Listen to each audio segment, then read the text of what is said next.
In today's show, we look at the biggest storylines and the biggest questions facing the Trailblazers heading into Monday's Media Day. Welcome to Locked On Blazers. Let's get into it.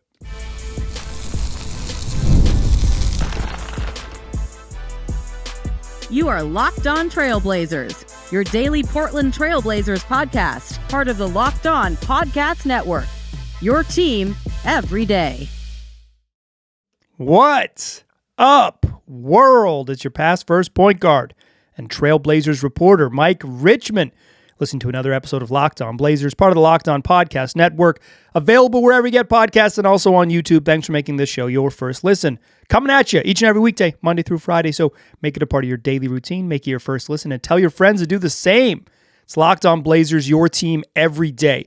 In today's program, we're going to look at the biggest storylines and the biggest questions facing the Trailblazers ahead of Monday's Media Day.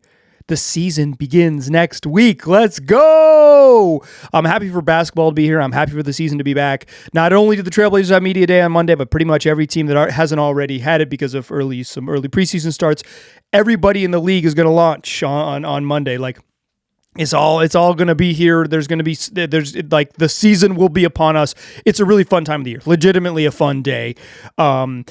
Maybe Media Day in and of itself isn't always very newsworthy. We don't get a lot of new info in the sort of modern times now that social media exists and has for 20 years. But it is still the marker of the first day, and it is the first time we're going to publicly hear from, particularly the non-players, Joe Cronin.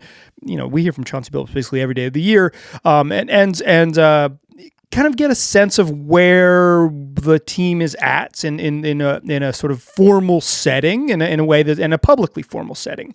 So what I want to do in today's show is unpack, first of all, I want to celebrate the season's back. I'm excited. I'm legitimately excited. I do a cajillion of these episodes every single year.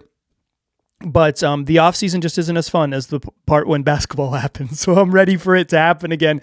Be back in the building, all that stuff on Monday. But what I want to ask here is the biggest questions, the biggest storylines to follow, and kind of what I'm going to be tracking as we get as we move into Media Day, where we'll hear from everybody on the roster and Joe Cronin and Chauncey Billups, and kind of get the State of the Union. So I don't think there's huge questions. I think we kind of know most of the stuff that I am personally curious to learn, and perhaps most are curious to learn, will be settled on the court. I think the big thing that everyone wants to know is who's gonna start. They're just not going to answer that probably. I'm sure it'll get asked. I don't know if it's on my list of questions to ask necessarily. I don't care because they're going to play the games. We'll just see. But I do care. I'm curious about it, but it wouldn't be a high priority for me who's going to start because they just typically don't answer those type of questions at Media Day. I have my guesses on who will start. In fact, if I had to guess how Chauncey Billups will answer it, he'll say that I've 5 positions up for grabs type of just something that's just patently untrue, right? I think it's a nice thing to say.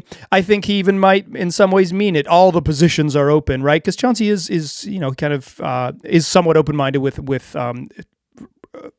rotations and lineups and such. But yeah, I think most of it has been decided by virtue of just sort of how the politics of running an NBA team works. So while I think that is the big question that is out there, that is not a particular question that I am interested in. What I'm interested in is the P word. Playoffs. Yeah, I'm interested in the playoffs. Shout out to Jim Mora. Here's why I'm interested in it. Media Day is optimism season. It is time to be fiercely optimistic. Every team thinks they're going to be good. They're going to play faster. They're going to get more threes up. They're going to be better on defense. The young guys are going to take a step forward. The old guys haven't faded at all. It is the time of year when every single team is optimistic. And quite frankly, if the players on the Blazers mention the postseason and mention playoffs, I'll kind of ignore it because I think hey, Denny Avdia, are the playoffs a goal this season? What is he going to, what could he possibly answer to that question other than an emphatic yes, right? But players have to be wired that way. They're about to play a marathon 8-month season where they play, 3 to 5 times a week until the middle of April. If you are not wired to think that you are going to be competitive, if you don't show up to work at the end of September thinking that you're going to be competitive, you're already cooked. Like it's already done. It's already over for you. So like, I don't really care if I won't find it. Care is maybe the wrong word. I won't find it notable if players are talking about it, right? Oh, Scoot Henderson and Shaden Sharp say they want to make the playoffs. Great, cool, great. That's good. That's what you should think. Good work. That's the requisite level of confidence you need to like survive an NBA season. But I'm curious about what Chauncey Billups says, and I'm curious about what Joe Cronin says in particular. At exit interviews in the spring, Cronin was kind of pressed. Should the goal next year be the playoffs? Should the goal next year, is that a reasonable goal for this team? And he didn't bring it up himself, but he was kind of when asked and specifically prompted, he said, yeah, that's a reasonable goal. But he didn't come out firing with that, right? He didn't say we're not going to be in this position next year and blah, blah, blah. But then the next time we heard from Joe Cronin publicly. So he's kind of a soft commitment to the playoff stuff at X interviews. Yes, that should be a goal. It's a reasonable answer to a reasonable question. But when we next heard from Joe Cronin at Damian Lillard's press conference in July, Dame's back, introductory press conference, and Joe Cronin says right there into the microphone, it's winning time for the Portland Trail Blazers. Is it still winning time? And what does that mean? What does that look like? I think one of like the corniest things that you'll get at Media Day is kind of like, what would you consider a successful season? Come on. My colleagues out there, do better than that. You could do better than that. You can even like prepare questions ahead of time so you don't have to show up with that kind of nonsense. But like, I am curious, what is a successful season? Quite frankly, I'm curious what winning time means. What is it defined by? Because in the past, they haven't been as firm. Like there was one year when the Blazers were going to be the most connected team. The season wasn't going to be defined by wins and losses. And you knew when they started talking like that, it's like, oh, this team's about to suck. Like they are not going to be good. This is not the way you talk if you think you're going to be good. And last year at Media Day, they were... they talked about being competitive, but they weren't firm in any goals, firm and clear in a vision, right? They would not go over the waterfall and talk about winning games. I want to know if this year the GM will sit up there and talk confidently about the playoffs. He called it winning time in July. They made moves to try to win, right? This is a team that is trying to win basketball games, fancies themselves a team that does indeed compete for the postseason.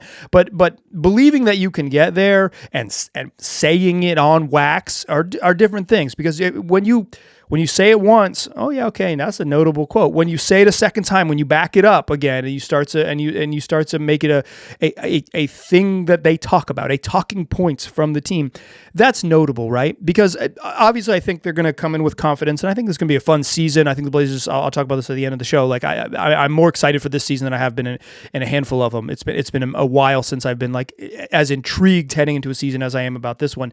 But I'll be curious whether they invoke, and particularly Cronin and Chauncey Billups invoke playoffs. They invoke the P word. Because if they openly talk about it in September, it does set a firmer goal of what success looks like. Because like, what is a successful season? While a corny question, I will determine what a successful season looks like on this stupid podcast. Like I will make value judgments about what this overall success of the franchise based on what they do this season, and some of it certainly will be tied to wins and losses and their overall process.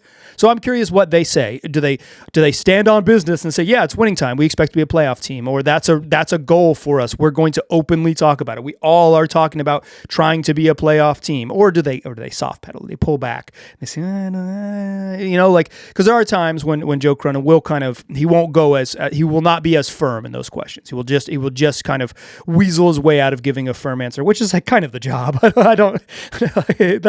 You stand up at the podium and a bunch of Mike Richmonds, not a bunch of Mike Richmonds. There's only one, baby. But several media members are asking you kind of like questions, like kind of squirreling out of answering them in a straightforward way. While I maybe don't love it, is kind of the job description to some extent.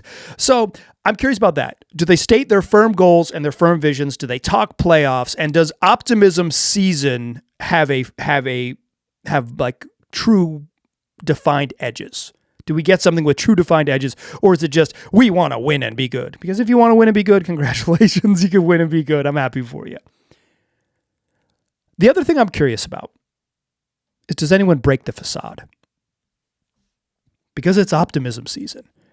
It's the time to throw out platitudes of confidence and good vibes.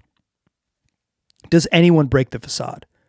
Let's talk about the facade and what I mean by that in the second segment. Join me there, won't you? First, though, let's talk underwear. My underwear, and boy, if you're lucky, they could be yours too. Skims makes underwear for everyone. Great quality, incredible comfort, and if you've heard about Skims, you know the hype is out there, and let me tell you, the hype is real. Skims kind enough to send over a couple pairs of underwear, and let me tell you, I like the fit. They're extremely comfortable, and they got all types of styles. So whatever style of underwear you might like, you're going to find them. Skims, famous for making feminine and femme styles of underwear, but now they make underwear for men. They make masculine cuts as well. So whether you're looking for a boxer brief or just a straight up brief or whatever, classic briefs, whatever you're looking for, you're all going to find it. You're going to find whatever you're looking for, all designed with a perfect balance of comfort and style. Here is the absolute highest compliment I can pay Skims. They're extremely comfortable, and then you can go about your day and you will not notice them. If you are living your life and you are forced to consider what's going on with your undergarments, you're having a bad day. With Skims, you're not going to have any bad days. You're just going to put on a really comfortable pair of underwear and then go do whatever you need to do. So if you have a super active lifestyle, Skims might be that comfort that you're looking for. So go check them out. Shop SKIMS Mens at skims.com and let them know we sent you. After you place your order, select podcast in the survey and select my show in the drop-down menu that follows. Also want to tell you that today's show is brought to you by the good folks over at DUER. You know what they're doing? They're making the most comfortable jeans. My favorite pair of pants. I'm rocking the relaxed taper in black, baby. I'm looking fresh. So if I am running errands, running around, I can get things done because DUER has 5 times the stretch of traditional denim. But if I need to look nice, well, DUER's going to do that too, and you don't need to change pants. They do it all. DUER combines classic jeanswear style with the kind of comfort and performance you get from athletic wear. It's the best of both worlds. They're designed to look great and stay comfortable all day, no matter what you're doing. DUER are pioneers of blending technical innovation with everyday clothing. They invented the original performance denim, so you can go out and do stuff. And then you can come back and do some other stuff, and you're going to look good and feel good all the time. It's time to upgrade to the world's most comfortable pants. Get your own DUER jeans today.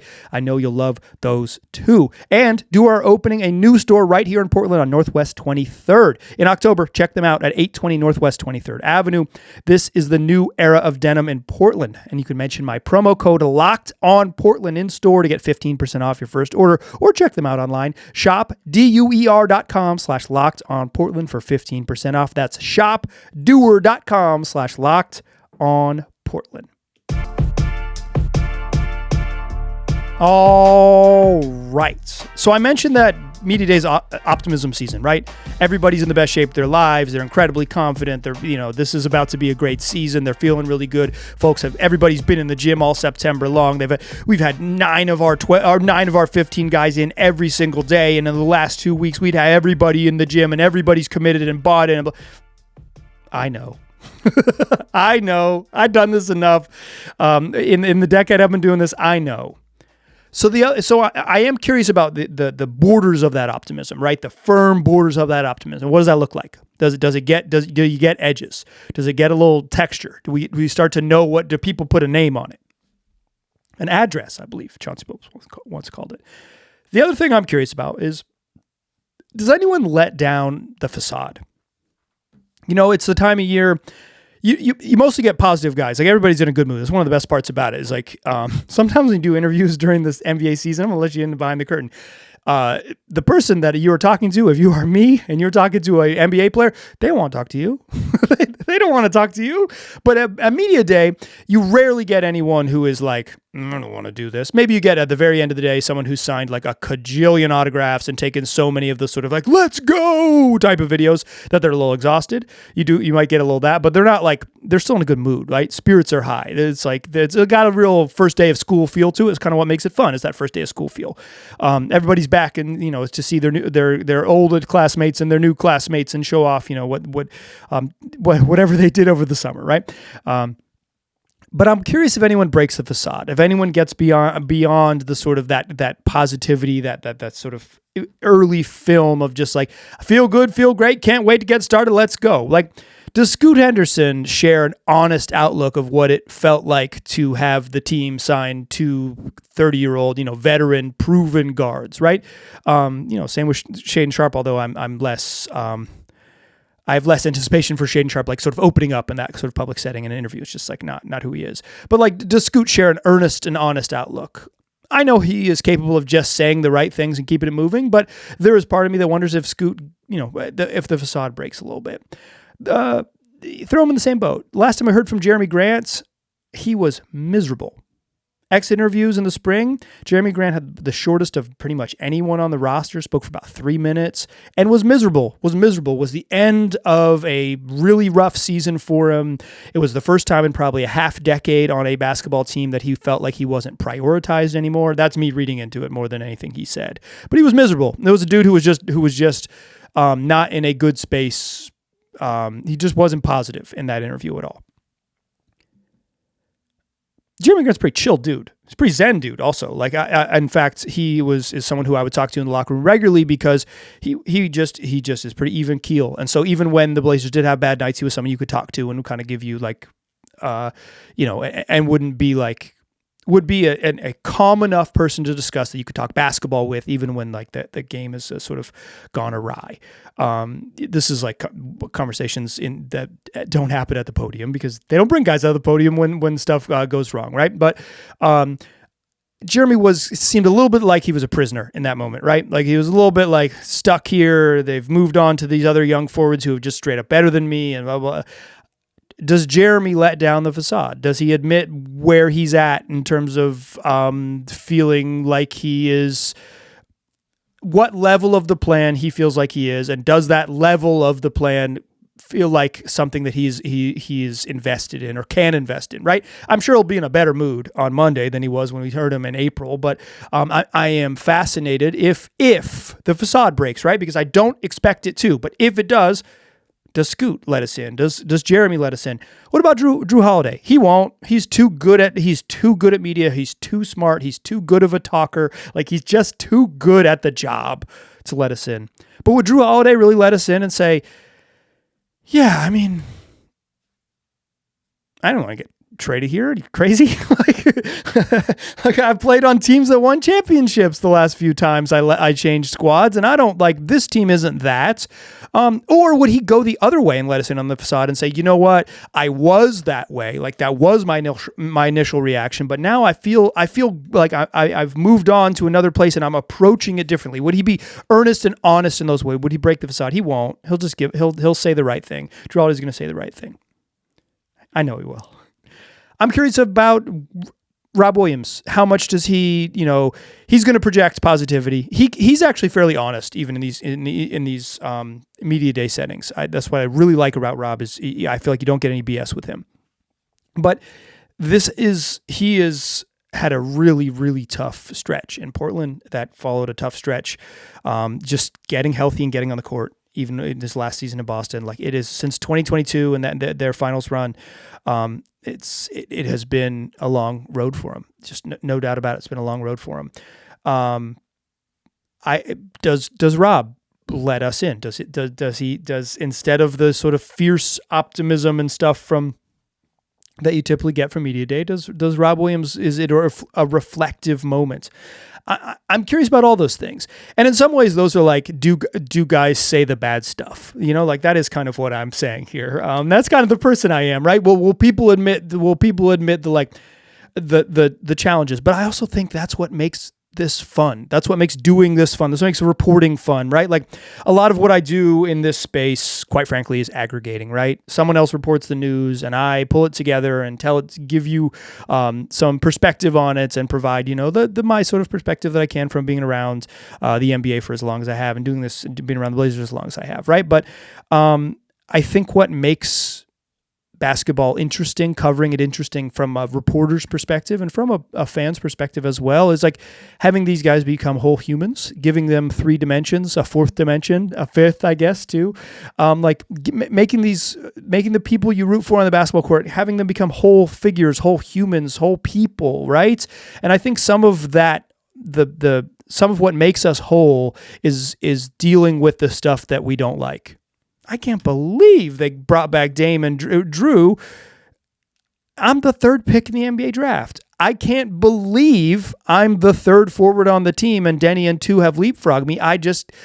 This is not what I signed up for and this is not what they paid me for. I can't believe I got traded to Portland. And I can't believe I'm dealing with another round of questions about my health and my knees and my body and all those things. Obviously, those are maybe like the sort of the darker spins, right? Or the darker view of the backside of the moon, to butcher a phrase. But I think that guys' willingness to recognize their humanity and the challenges of being a human doing this incredibly demanding physical and competitive job, that to me is the fascinating part. And so one of the things I'll be watching is who lets us in, who breaks the facade, who lets down from the fierce optimism that Media Day brings. I guess not many, certainly not that list. I bet nobody, but there are other things to watch, and one of them is kind of like messaging. I'll talk about that to close the show. Join me there, won't ya? First, though, let's talk FanDuel. It's the NFL season. It's here. It's upon us. And FanDuel wants to make sure you are ready for kickoff. That's all of the kickoffs. They got a can't miss offer all running right now, all weekend long during your NFL watching days. New customers to FanDuel can bet just $5. And if your first bet wins, you'll get $300 in bonus bets to use across the app. So once you make a bet that you're confident in and you are victorious with that first $5 bet as a new customer at FanDuel, then you can wager however you like. Player props, building same-game parlays, even jumping in live as the action unfolds. So if you're ready to play, download the FanDuel app now by visiting FanDuel.com to get started. That's FanDuel to place your first, that's FanDuel.com to place your first $5 bet. Still a pass first point guard. I'm still Mike Richmond. You are still listening to Locked On Blazers. One of the jokes of Media Day, and I think I've already made it on this show earlier, it's like everybody wants to play faster. Everybody wants to get up more threes. Everybody wants to take a step forward on defense. They want to play more physical. Those are sort of the cliches that come out of Media Day. I'm going to try not to even hit on the cliches when we do our little Media Day recap on Monday evening, right? I'm just going to ignore it. I don't care about the cliches, right? I'm not going to get drawn into the basics. I am a little bit basic. I'm not a pumpkin spice person, but I can be a little basic, right? But when it comes to this, that's not what I'm curious about. But I am curious about if you get this sort of overarching message. One year, as I mentioned, it was like, we're going to be the most connected team in the league. I wonder if this year there is a sort of like, here's the thing we've talked about. Let's go ahead and make sure we say it because it is the sort of branding of the early season. Not that it is meaningful because it'll be some sort of predictive indicator, right? Like if the Blazers say what the thing they want to be is like,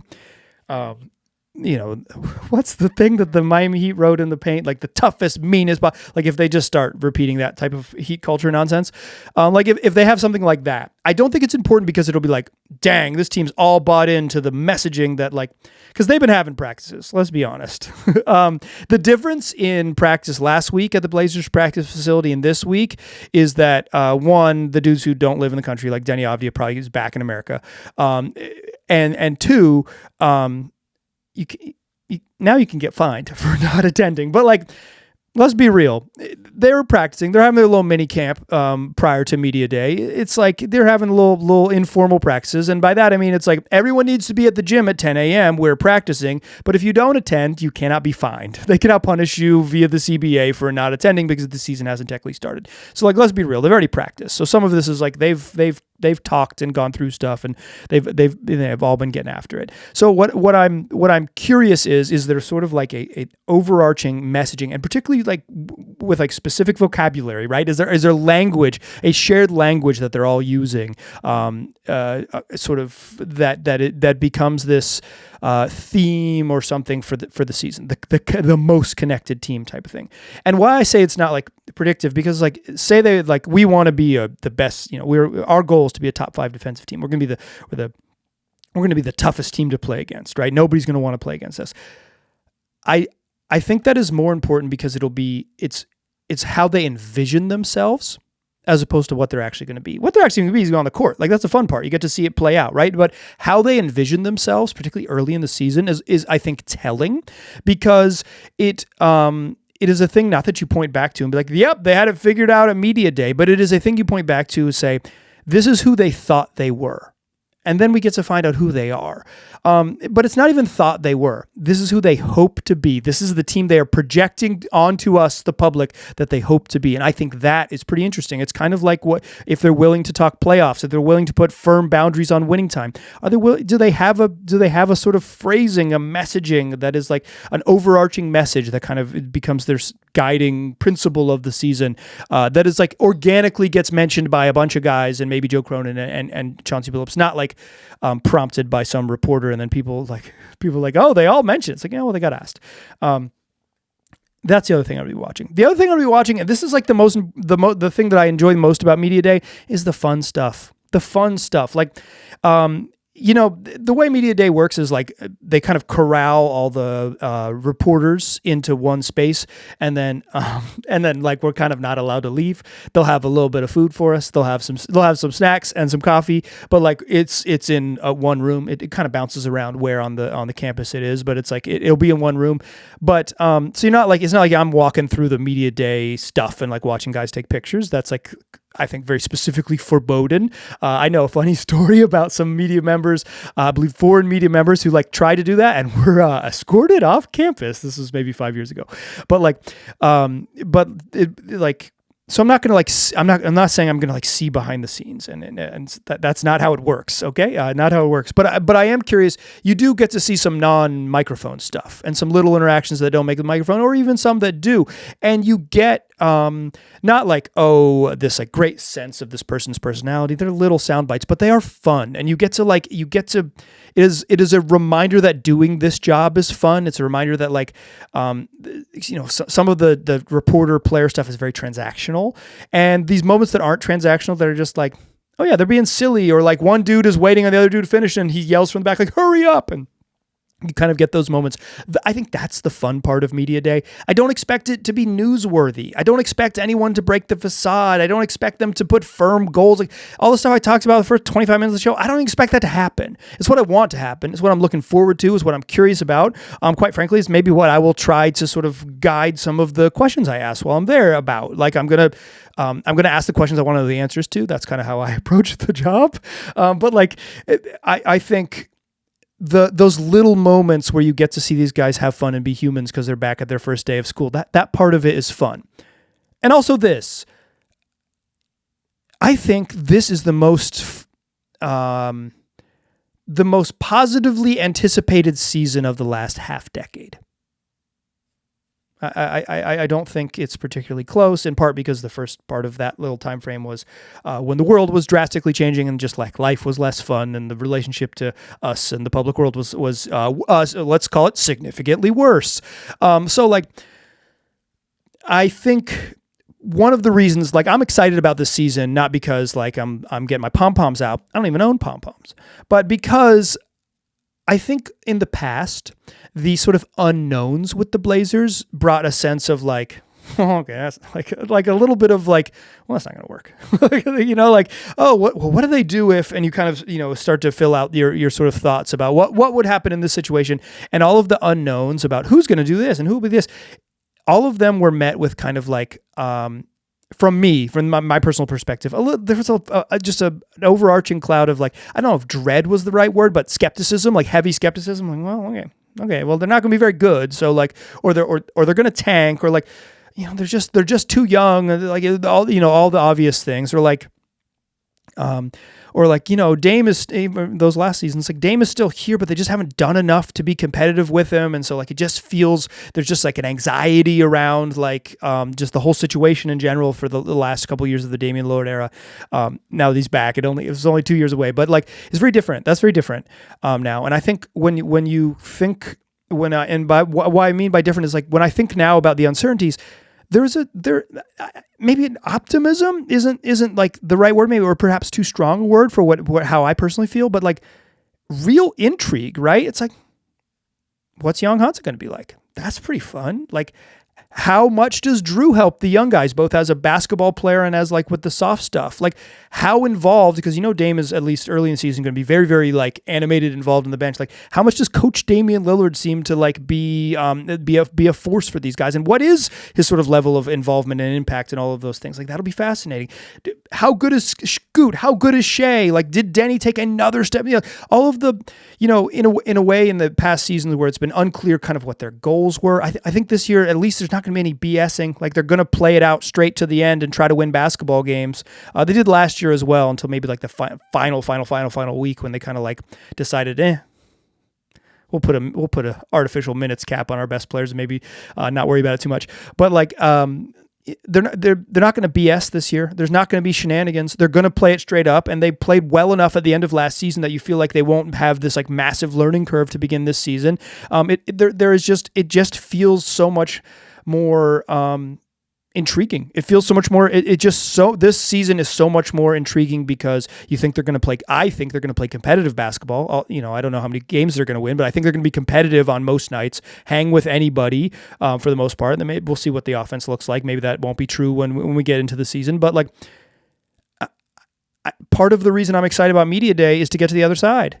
Media Day will be fine. Great. Give me, talk a little basketball, get back in the building, see my little media buddies or whatever. And then like get this thing popping. Basketball starts next week. It's practices and preseason games and all that. And it's not real yet, but it starts to be like dudes out on the court and thinking about like how this team solves the puzzle of like making it work on the basketball court. And that is the part that really intrigues me and I'm excited about. And for the first time, I feel like the puzzle has enough intriguing answers that I'm not like, well, it's either these four dudes or ain't gonna work. I don't think the Blazers are like crazy deep, but I think they have enough interchangeable pieces to mix and match in a way that they have not in the past. And I'm like genuinely intrigued about the season. I'm genuinely looking forward to watching them play basketball in a way that I don't, quite frankly, I don't think has been true with consistency in a while. Certainly, I enjoy the basketball games, but like the actual being like, I want to see this because I'm curious, as opposed to like, yeah, I can't wait to see it. Sure, it's just it's a little bit different. It is, my relationship to the team has evolved over the years, and I would say my current relationship is intrigued about this particular iteration of the Blazers because I think they are good enough to be surprising and pesky, but they are fragile enough that there are still many, many questions, and that sort of combo has me intrigued. I'm legitimately intrigued heading into the season. I'm excited for it. If you are listening to this program right now, thanks. First and foremost, thank you. Also, it's about to get going. So tell your friends. Tell your friends. If you're a new listener, what's up? I'm glad you made it to the end of the program. I'm so happy to have you. We do this 5 days a week. It's on all your audio platforms. It's on YouTube. When the season gets started here coming up, I'm going to try to have a guest every single week. We'll still do 5 shows a week, but I'm going to have a guest every single week of the program. That is my goal. I've stated in the past, but now that it's like actually here and folks are back working, that is what I'm headed for. I will bring you my flavor of Blazers coverage. And I think you'll like it. I've been doing this a long time. I've been doing the podcast a long time. I've probably never been better at talking into a microphone than I've become now. So thanks. Tell your friends, make this a part of your routine. Come on this strange journey with me through the Blazers 25-26 season and well beyond, because we'll do this every day wherever you get podcasts and also on YouTube. I appreciate you listening. I'll talk to you soon.